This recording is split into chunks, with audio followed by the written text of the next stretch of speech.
Tu avais un conseil à transmettre à un nouvel entrepreneur, un jeune entrepreneur qui démarrait, peu importe le secteur d'activité, ça serait lequel?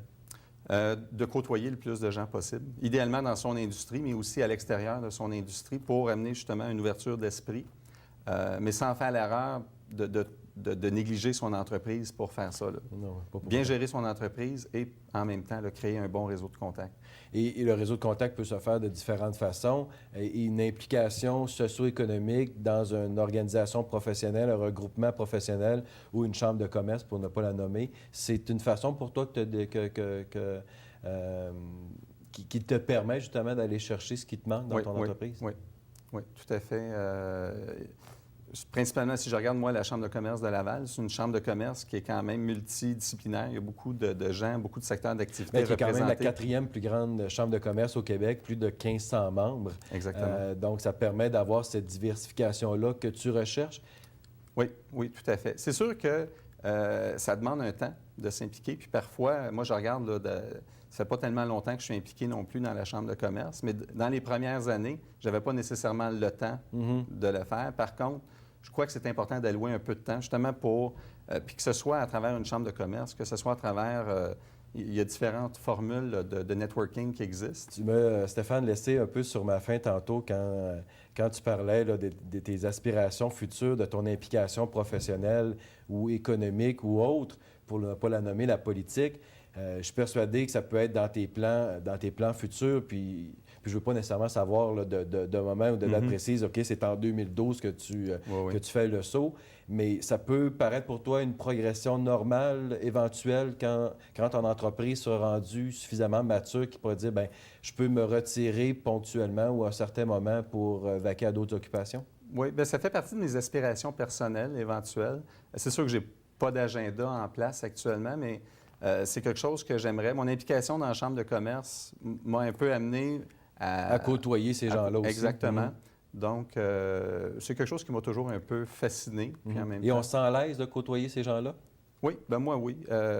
Puis je pense pas que quelqu'un devrait se sentir mal à l'aise de les côtoyer, là.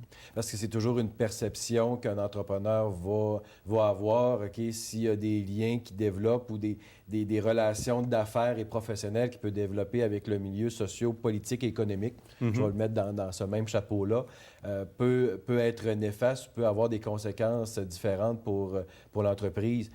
Si je comprends ce que tu me mentionnes, tu n'as pas cette perception-là. Là, Non, non.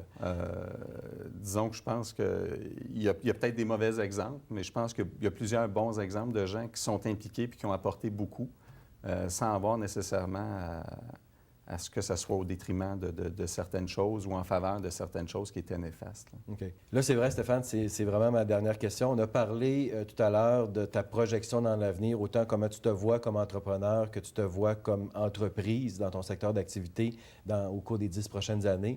Mais le court terme, pour toi, ça ressemble à quoi?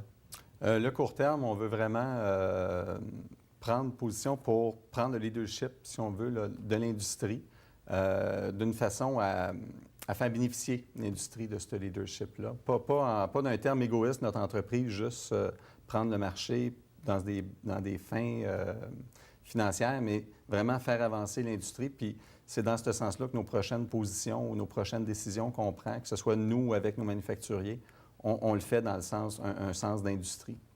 J'ai déjà hâte de voir ce que ça pourrait être, Fernand Corbeil, produit horticole, dans les prochaines années, et de voir comment l'entrepreneur que tu es s'est développé et s'est positionné.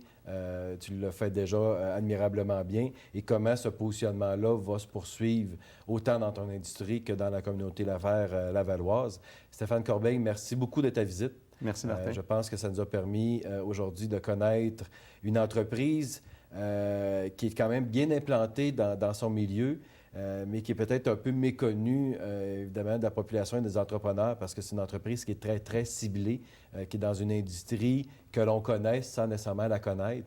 Et j'espère qu'on aura réussi à contribuer un tant soit peu à te mettre en valeur et démontrer l'importance que l'industrie horticulture a au Québec et au Canada.